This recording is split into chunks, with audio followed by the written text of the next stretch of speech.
We meet in a gastropub in a pretty Georgian market town.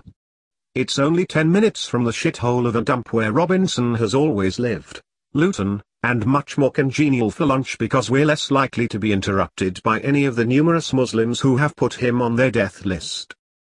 Robinson, 34, is wearing Stone Island, the preferred expensive attire of violent football hooligans like the one he used to be himself.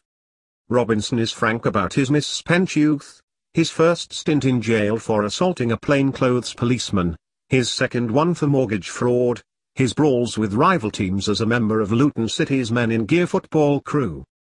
He thinks Millwall's bad boy reputation is overrated and that Tottenham has the best firm. He is frank about everything he's done, both good and bad. And yes, I do like him. So would you if you spent a couple of hours in his company.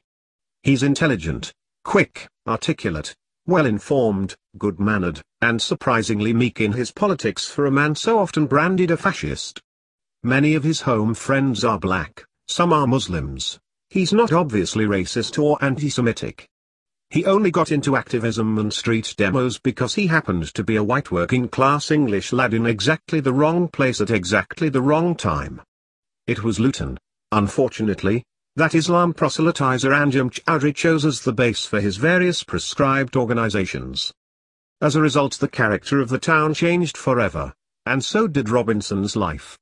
The trigger was a local Islamist recruitment drive for the Taliban and a subsequent protest against a parade by Royal Anglian Regiment troops returning from a tour in Afghanistan.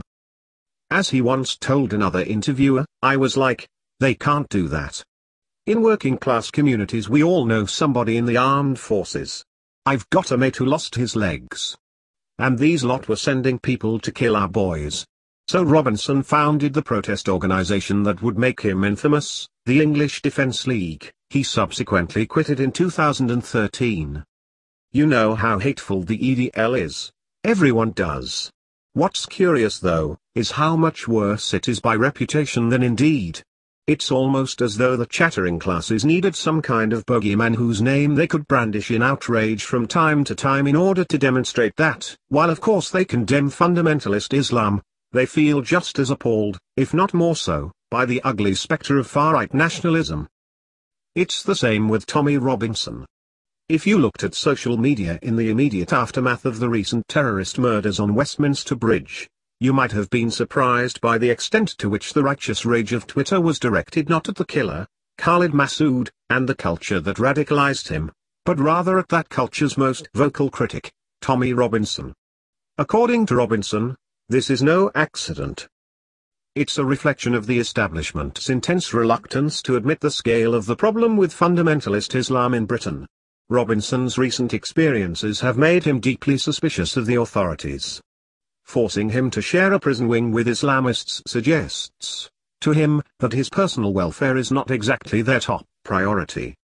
While he was in prison, he refused to eat any regular food. He believed it would be poisoned or otherwise contaminated, so he stuck to tinned tuna, and he made sure to cause sufficient trouble so he ended up in a solitary cell where no one could stab him. His front teeth are all fake, the real ones having been knocked out when he got trapped in a room with 8 Islamists. The only reason he didn't die, he says, is because they didn't have any shifts which are bladed weapons. After numerous beatings and attempts on his life, Robinson is under no illusions about his prospects of reaching a ripe old age. I'm a dead man walking, he told me.